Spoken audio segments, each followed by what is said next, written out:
Hello students, a very warm good morning to all of you. Dear student, आज इस lecture में हम बात करने वाले हैं methods of preparation of arenes. It's mean that aromatic compounds को आप कैसे प्रिपेयर कर सकते हो। सो डियर स्टूडेंट, इससे प्रीवियस लेक्चर में हमने बात करी थी कि आप किस तरीके से हक्कल रूल की हेल्प से एरोमेटिक, एंटी एरोमेटिक और नॉन एरोमेटिक कंपाउंड्स के बीच में डिफ्रेंशिएट कर सकते हैं और 4n+2 पाई इलेक्ट्रॉन का यूज करके किस तरीके से आप ये बता सकते हैं कि गिवन कंपाउंड एरोमेटिक है या नहीं। आज हम बात करने वाले हैं methods of preparation of arenes के बारे में, मींस एरोमेटिक कंपाउंड्स आप किस तरीके से प्रिपेयर कर सकते हैं। तो जो फर्स्ट हम प्रिपरेशन करने वाले हैं वो हम करने वाले हैं decarboxylation reaction. Must means we are going to do from sodium benzoate. We are going to prepare benzene from sodium benzoate. और बेसिकली अगर हम कहें डी कार्बोक्सिलेशन रिएक्शन, और इसमें सोडियम बेंजोएट का डी कार्बोक्सिलेशन हम करते हैं with the help of soda lime. हमने ये पहले भी पढ़ा हुआ है कि सोडा लाइम जो है वो स्पेसिफिकली डी कार्बोक्सिलेशन के लिए हम यूज करते हैं। ठीक है, डी कार्बोक्सिलेशन रिएक्शन। तो स्टूडेंट, ये रिएक्शन आपको बेंजोइक एसिड से भी स्टार्ट हो सकती है या फिर ऐसा भी हो सकता है कि आपको डायरेक्ट सोडियम बेंजोएट दे दे। देखो, रिएक्शन को मैं एसिड से शुरू कर रही हूँ। For example, we have been provided with benzoic acid, और अगर मुझे बोल दिया गया है कि आप इसकी रिएक्शन NaOH से करवाओ, तो डेफिनेटली मुझे मालूम है बेंजोइक एसिड तो एसिड है और ये क्या है, बेस है। तो यहाँ पर किस चीज़ की फॉर्मेशन होगी, formation of COONA means sodium benzoate. ठीक है, किस चीज की फॉर्मेशन होगी, formation of sodium benzoate plus H2O। और ये बिल्कुल सिंपल एसिड बेस रिएक्शन है जिसमें हमें सोल्ट प्लस वाटर ऑब्टेन होता है। ठीक है, तो रिएक्शन यहाँ से भी स्टार्ट करके दे सकते हैं कि आपको ये दे दिया, एरो पे NaOH दे दिया और ये कह दिया। ठीक है, कंप्लीट द फॉलोइंग रिएक्शन की मैं बात कर रही हूँ। और फिर ऐसे भी पूछ सकते हैं कि आपको you have been provided with sodium benzoate और इसकी रिएक्शन आपने करवानी है सोडा लाइम से। तो बच्चे, अगर हम बात करें सोडा लाइम क्या होता है, it is a mixture of NaOH and CaO, जहाँ पे NaOH और CaO दोनों का क्या काम है, डी कार्बोक्सिलेशन करना। जिसमें CaO की अगर हम पर्टिकुलर बात करें, इसका फंक्शन होता है टू कीप NaOH ड्राई, क्योंकि NaOH कैसा होता है, हाइग्रोस्कोपिक होता है नेचर में ड्यू टू इम्प्योरिटीज। तो ये मॉइस्चर एब्जॉर्ब कर लेता है और मॉइस्चर एब्जॉर्ब करने के कारण ये स्टिकी हो जाता है। ठीक है, तो यहाँ पे हमने लिया CaO और इस रिएक्शन मिक्सचर को हमने कर दिया हीट। तो यहाँ से क्या होगा डियर स्टूडेंट, यहाँ से होगा डी कार्बोक्सिलेशन रिएक्शन, मतलब रिमूवल ऑफ Na2CO3। यहाँ से किस चीज़ का रिमूवल हुआ है, सोडियम कार्बोनेट। और साथ में देखिए ये जो H बचा हुआ है वो यहाँ पर चला जाएगा। क्यों, क्योंकि आप एक कार्बन यहाँ से कम कर रहे हैं। तो यहाँ पर किस चीज़ की फॉर्मेशन होगी, formation of benzene take place. और because in this reaction there is elimination of carbon dioxide, that is why this reaction is known as decarboxylation reaction. ऐसी ही रिएक्शन हमने एल्केन की प्रिपरेशन में भी की थी कि हम क्या करते हैं, एल्केन में भी सोडियम सॉल्ट लेके उसका डी कार्बोक्सिलेशन करवा सकते हैं। तो आई थिंक आपको ये रिएक्शन अच्छे से समझ में आई होगी। Let we talk about another reaction, that is preparation of aromatic compound. तो बहुत आसान है, सोडियम बेंजोएट लिया और उस सोडियम बेंजोएट की रिएक्शन हमने करवा दी सोडा लाइम से।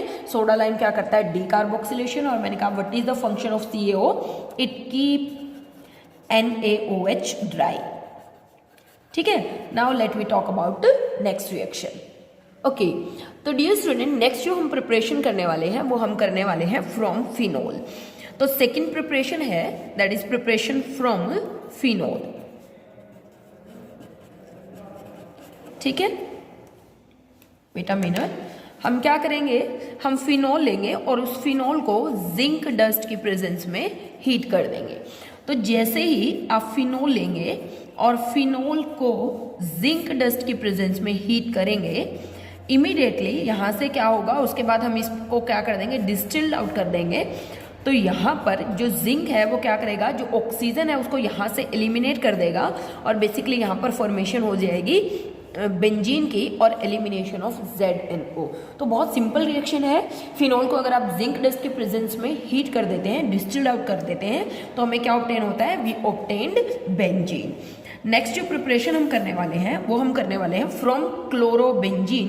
क्लोरोबेंजीन का अगर आप रिडक्शन करवा दें निकल एल्यूमिनियम एलॉय के साथ इन the presence of sodium hydroxide. तो थर्ड जो हम प्रिपरेशन करने वाले हैं वो हम करने वाले हैं फ्रॉम क्लोरोबेंजीन। तो डियर स्टूडेंट, क्लोरोबेंजीन हमने लिया और क्लोरोबेंजीन का हम क्या कर देंगे, हमने कहा अभी बात रिडक्शन, ठीक है, रिडक्शन किसकी हेल्प से, हमने कहा निकल एल्यूमिनियम एलॉय की हेल्प से और इन the presence of sodium hydroxide, ठीक है, निकल aluminium alloy in the presence of sodium hydroxide. तो लेट वी टेक क्लोरोबेंजीन, हमने क्लोरोबेंजीन लिया और देखिए रिडक्शन का मतलब क्या होता है, रिडक्शन जहां पर भी आ गया इसका मतलब होता है एडिशन ऑफ हाइड्रोजन, ठीक है, या बेसिकली बात करें यहाँ पर तो हमें सब्सटीट्यूशन की रिक्वायरमेंट है, मतलब कहने का कि रिडक्शन में हमेशा हाइड्रोजन प्रोवाइड किए जाते हैं। तो यहाँ पर देखिए 2 हाइड्रोजन यूटिलाइज होंगे, यहाँ पर हमने निकल एल्यूमिनियम एलॉय लिया है और उसके साथ हमने ले लिया है सोडियम हाइड्रोक्साइड, ठीक है, निकल एल्यूमिनियम एलॉय और उसके साथ सोडियम हाइड्रोक्साइड।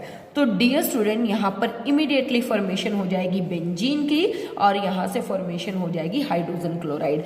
बेसिकली यहाँ पे जो 2 हमने H लिए हैं उसमें से एक H यहाँ से HCl एलिमिनेट कर देता है और जो एक H है वो क्लोरीन को सब्सटीट्यूट करके उसकी जगह आ जाता है। तो हमें बेसिकली किस चीज़ की फॉर्मेशन होती है, फॉर्मेशन ऑफ बेंजीन। तो क्लोरोबेंजीन का simple reduction with the help of निकल aluminium alloy also give benzene, ठीक है, which is also a aromatic compound. Then another you can prepare from benzene diazonium chloride, from benzene diazonium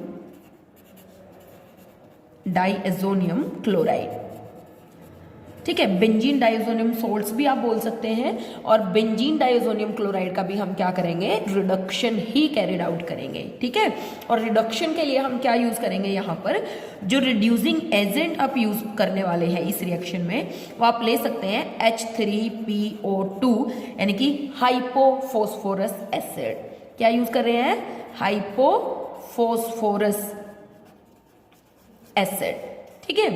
ये जो hypophosphorous acid हमने यहाँ पर लिया है ये तो खुद क्या हो जाएगा, ऑक्सीडाइज हो जाएगा, किसमें, हाइपोफॉस्फोरिक एसिड में, या फिर सिंपली मैं बोलूँ फोस्फोरिक एसिड में, यानी कि H3PO3।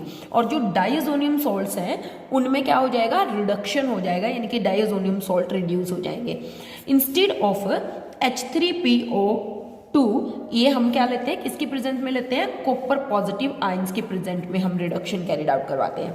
और H3PO2 की जगह आप रिडक्शन के लिए इथेनॉल भी यूज कर सकते हो, ठीक है ना। फॉर रिडक्शन हम क्या भी यूज कर सकते हैं, C2H5OH इसका भी यूज कर सकते हैं फॉर रिडक्शन, ठीक है। तो now let we talk about the chemical reaction that take place. तो डियर स्टूडेंट हमें प्रोवाइड किया गया है यहाँ पर benzene diazonium chloride N positive Cl negative. और अगर हमें बोले कि ये डाइजोनियम सॉल्ट कैसे ऑब्टेन होते हैं इसकी भी हम बात कर लेंगे कि ये किस तरीके से ऑब्टेन होते हैं। यहाँ पर हमने इसकी रिएक्शन कराई H3PO2 के साथ एक्वस कंडीशन में और इन the presence of copper positive ions. तो जैसे ही आप यहाँ पर रिएक्शन कैरिड आउट करेंगे, देखिए जो बेंजीन डाइजोनियम क्लोराइड्स होते हैं या डाइजोनियम सॉल्ट्स होते हैं, these are very very unstable compound. कैसे कंपाउंड्स होते हैं, अनस्टेबल। वैसे तो ये बहुत टाइप की रिएक्शन देते हैं, बहुत सारे कंपाउंड्स इनसे बना सकते हो, लेकिन यहाँ पर हम क्या करें, इनका रिडक्शन करके with the help of H3PO2 in the presence of copper positive ion, यहाँ पे हम क्या ऑब्टेन कर रहे हैं, बेंजीन। और बेसिकली यहाँ से थर्मोडायनेमिकली स्टेबल, बहुत ज़्यादा स्टेबल क्या निकलती है, नाइट्रोजन गैस इवॉल्व होती है। और हमें मालूम है नाइट्रोजन और नाइट्रोजन के बीच में क्या होता है, ट्रिपल बॉन्ड। इसका मतलब यहाँ से जो नाइट्रोजन गैस इवॉल्व होती है वो थर्मोडायनेमिकली काफ़ी स्टेबल होती है। तो इसका एलिमिनेशन जो है आप ये बोल सकते हो ड्राइविंग फोर्स है for this reaction to occur, ठीक है। और जो बचा हुआ है, देखिए क्या बच गया, HCl, ठीक है, क्योंकि ये जो Cl है वो HCl की फॉर्म में निकल जाएगा। और हमने बात करी थी जो H3PO2 है it get oxidise to H3PO3 यानी कि फॉस्फोरिक एसिड में चेंज हो जाएगा। अगर हम बात करें हम ये डाइएजोनियम सोल्ट्स कहाँ से लेकर आए हैं, तो इनकी हम बात कर लेते हैं कि डाइएजोनियम सोल्ट आप कैसे प्रिपेयर कर सकते हो, किस तरीके से इस रिएक्शन को डाइएजोटाइजेशन रिएक्शन बोला जाता है, ठीक है। तो यहाँ पे हम बात करते हैं डाईएज़ोटाइजेशन रिएक्शन। ठीक है, तो आपको ये रिएक्शन एनिलीन से भी दी जा सकती थी। मीन्स आपको क्या किया, यहाँ पर प्रोवाइड करवा दिया एनिलीन, बेंजीन के ऊपर NH2 और इसको हमने कह दिया कि ये क्या है, इट इज एनिलीन। और एनिलीन की रिएक्शन देखिए किससे दे दी, NaNO2 और HCl के मिक्सचर से। और इस रिएक्शन का जो टेम्परेचर है it should be between 0 to 5 degree Celsius. मतलब टेम्परेचर रिएक्शन का क्या होना चाहिए, 0 to 5 डिग्री सेल्सियस। या आपको यहाँ पे HNO2 भी दिया जा सकता है, ठीक है, नाइट्रस एसिड। तो जब आप एनिलीन में NaNO2 और HCl इसका मिक्सचर डालते हैं at very very low temperature, ये रिएक्शन आपको लैब में भी करवाई जाती है, डाईएज़ोटाइजेशन रिएक्शन। तो आप यहाँ पर देखते हो वेरी अनस्टेबल कंपाउंड डाईएज़ोनियम सोल्ट्स की फॉर्मेशन होती है, बेंजीन डाईएज़ोनियम क्लोराइड। और इस कंप्लीट रिएक्शन को क्या बोला जाता है, डाईएज़ोटाइजेशन रिएक्शन। तो रिएक्शन आपको एनिलीन से भी शुरू करके दी जा सकती है। और देखिए इस रिएक्शन का जो टेम्परेचर है दैट मस्ट बी 0 to 5। अगर रिएक्शन का टेम्परेचर इससे ज़्यादा हो गया तो यहाँ पे instead of formation of diazonium chloride various type के प्रोडक्ट्स फॉर्मेशन होने की ज़्यादा प्रोबेबिलिटी रहती है। तो रिएक्शन यहाँ से भी दे सकते हैं। देखो आपको क्या करेंगे, एनिलीन दे देंगे, एरो पे आपको लिख देंगे इन फर्स्ट स्टेप की HNO2 लिया गया है और 0 डिग्री सेल्सियस टेम्परेचर प्रोवाइड किया गया है। आपको बोल देंगे ए की फॉर्मेशन कीजिए एंड देन आफ्टर दैट ए के बाद यहाँ पर एरो पे लिख देंगे H3PO2 अगर आप यूज कर रहे हो, H2 और कॉपर पॉजिटिव साइड के प्रेजेंस में तो B बनाइए। तो देखिए यहाँ से यहाँ पर किस चीज की फॉर्मेशन होगी, डाईएज़ोनियम क्लोराइड की।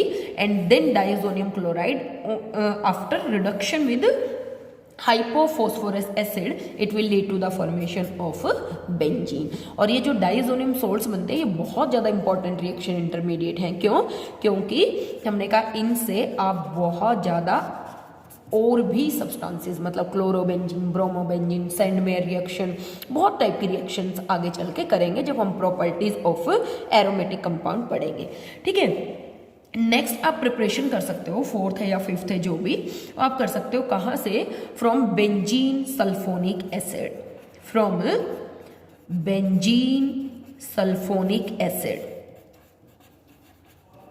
ठीक है, इस रिएक्शन को बेंजीन से भी स्टार्ट करके दिया जा सकता है। मींस इस रिएक्शन को instead of giving benzene sulphonic acid आप रिएक्शन शुरू करवाई जा सकती है, कहाँ से, फ्रॉम बेंजीन। तो हमने क्या लिया, बेंजीन सल्फोनिक एसिड लिया SO3H और उसकी रिएक्शन बेटा स्टीम के साथ करवा दी। किसके साथ, स्टीम के साथ at a temperature of approximately 450 kelvin. ठीक है, वैसे तो एग्जैक्ट टेम्परेचर तो 423 to 473 केल्विन के आसपास होता है, तो यू कैन राइट 450 केल्विन के आसपास। तो यहाँ पर हमें डीसल्फोनेशन होगा और ऑब्टेन हो जाएगा that is benzene and H2SO4 and this reaction is known as desulphonation, desulphonation reaction. क्यों बोला डीसल्फोनेशन, क्योंकि बेसिकली यहाँ से सल्फोनिक एसिड यानी कि SO3H in the form of sulphuric acid क्या हो रहा है, रिमूव हो रहा है। That is why this reaction is known as desulphonation reaction. तो बहुत सिंपल रिएक्शन है, बेंजीन सल्फोनिक एसिड लिया, उसको स्टीम के साथ हीट किया, तो यहाँ से क्या हो जाएगा, डीसल्फोनेशन। देखिए यहाँ से H2SO3 और एक ये वाला ऑक्सीजन H2SO4 एलिमिनेट हो गया और एक हाइड्रोजन था जो वो यहाँ पे लग गया, क्योंकि जब ये बॉन्ड टूटेगा तो डेफिनेटली यहाँ पर एक हाइड्रोजन की रिक्वायरमेंट होगी। और इसी रिएक्शन को कुछ ऐसे भी दिया जा सकता था कि यहाँ पे आपको क्या करें, बेंजीन दे दें और बेंजीन की रिएक्शन आपको दे दें H2SO4 और H2SO4 कंसनट्रेटेड H2SO4 के 2 मोल्स के साथ आपको रिएक्शन दे दें। तो बच्चे यहाँ पे अगर आप रिएक्शन करवाते हो तो यहाँ पे हमें मिल जाता है SO3H यानी कि बेंजीन सल्फोनिक एसिड। बिल्कुल ऊपर वाली रिएक्शन की तरह बेंजीन दे दें, पहले स्टेप में कह दें A बनाइए एंड सेकेंड स्टेप में कह दें कि फिर आप इससे B बनाइए। तो डीसल्फोनेशन रिएक्शन है और with the help of this desulphonation reaction you can prepare benzene from benzene sulphonic acid. ठीक है, नेक्स्ट जो हम प्रिपरेशन करने वाले हैं वो हम करेंगे वुड्स फिटिंग रिएक्शन से। तो देखिए वुड्स रिएक्शन तो हमने प्रिपरेशन ऑफ जब हमने बात करी थी एल्केन्स तब की थी, अब हम बात करने वाले हैं वुड्स फिटिंग रिएक्शन के बारे में।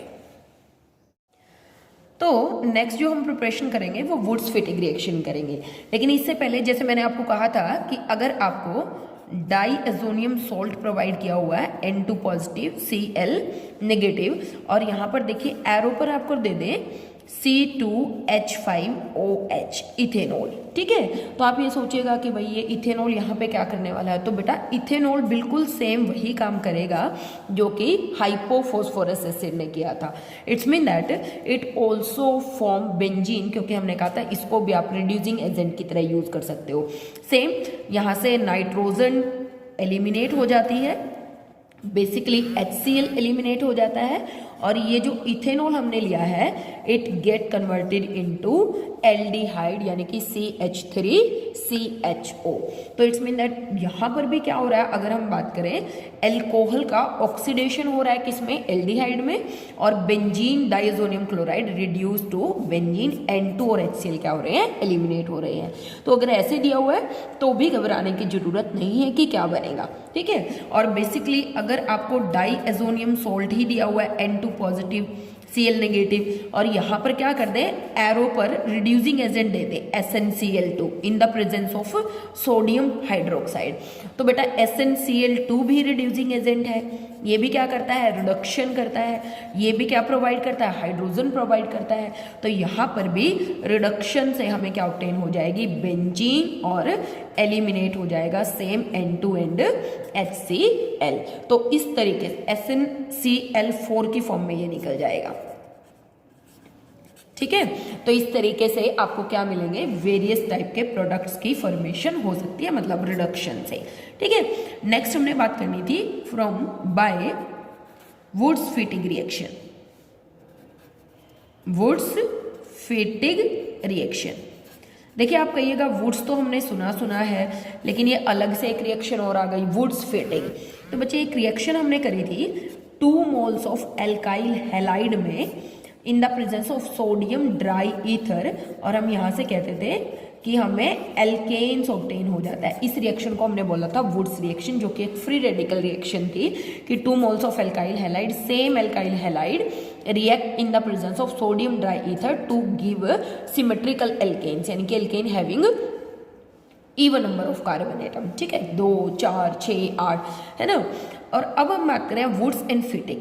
तो बेटा अगर हम बात करें फिटिंग रिएक्शन में आप क्या करते हो, 2 मोल्स ऑफ एरोमेटिक हैलाइड्स ले लेते हो, 2 moles of aromatic halides in the presence of sodium dry ether, और यहां से देखिए क्या होता है, ये 2 moles of same aryl halides आपस में रिएक्शन करके क्या बनाते हैं, बाइफिनाइल्स या डाइफिनाइल्स, ठीक है।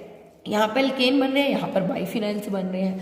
अब क्या किया गया, वुड्स को एक मॉलिक्यूल्स तो ले लिया वुड्स की रिएक्शन से, मींस एक तो हमने ले लिया CH3X प्लस, यहाँ पे हमने ले लिया सोडियम मेटल, और एक रिएक्टेंट हमने ले लिया, वो कहाँ से, फ्रॉम फिटिंग रिएक्शन, यानी कि एक ले लिया एलिफेटिक हैलाइड और एक ले लिया एरोमेटिक हैलाइड। तो बेसिकली यहाँ से 2NaX बाहर हो जाता है again in the presence of dry ether after heating the reaction mixture, और यहाँ से क्या होगी, फॉर्मेशन ऑफ, देखिए बेंजीन था और बेंजीन के ऊपर क्या लग गया, CH3। यहाँ पे आप कोई भी एल्काइल हैलाइड ले सकते हैं, you can take C2H5, you can take C3H7 and so on, depending upon that किस तरीके का आप लेंगे। यहाँ से हमें क्या ऑब्टेन हो जाएगा, सब्सटीट्यूटेड बेंजीन, यानी कि यहाँ पे हमें ऑब्टेन हुई है टोलीन, और इस रिएक्शन में साइड प्रोडक्ट में निकल जाएगा 2NaX। तो क्यों बोला इसको वुड्स और फिटिंग रिएक्शन, क्योंकि एक मॉलिक्यूल जो हमने लिया है वो हमने लिया है वुड्स की रिएक्शन से, एक मॉलिक्यूल जो हमने लिया है वो लिया है फिटिंग की रिएक्शन से, मतलब 1 mole of aliphatic halides, aliphatic alkyl halide, वैसे सिंपल एल्काइल हैलाइड भी लिख सकते थे, और 1 मोल ऑफ एराइल हैलाइड, ठीक है। 1 मोल एराइल हैलाइड और 1 मोल क्या लिया बेटा, एल्काइल हैलाइड। सेम रिएक्शन है in the presence of sodium dry ether के प्रेजेंस में यहाँ से क्या हो जाएगी, formation of substituted benzene depending upon यहाँ पे आप क्या ले रहे हैं, यहाँ पर वही प्रोडक्ट क्या हो जाएगा, सब्सटीट्यूट हो जाएगा। तो इस रिएक्शन को हमने बोला वुड्स-फिटिग रिएक्शन। नेक्स्ट जो हम रिएक्शन की बात करने वाले हैं वो हम बात करेंगे जो कि ऑलरेडी आप पढ़ चुके हैं। यहाँ पे हम बात कर रहे हैं synthesis from ethyne. Synthesis from ethyne, ये रिएक्शन बच्चे हमने क्लास में करी थी कि इथाइन की प्रॉपर्टीज में जब हमने इथाइन पढ़ा था कि किस तरीके से इथाइन्स के 3 मोल्स लेकर, कितने 3 मोल्स ऑफ इथाइन को अगर आप क्या करते हैं बच्चे, रेड हॉट आयरन ट्यूब में, रेड हॉट आयरन ट्यूब में रख देते हैं लगभग 800 से 1500 केल्विन टेम्परेचर पर, तो एरोमेटाइजेशन होता है और यहाँ पर हमें ऑब्टेन हो जाती है क्या, बेंजीन।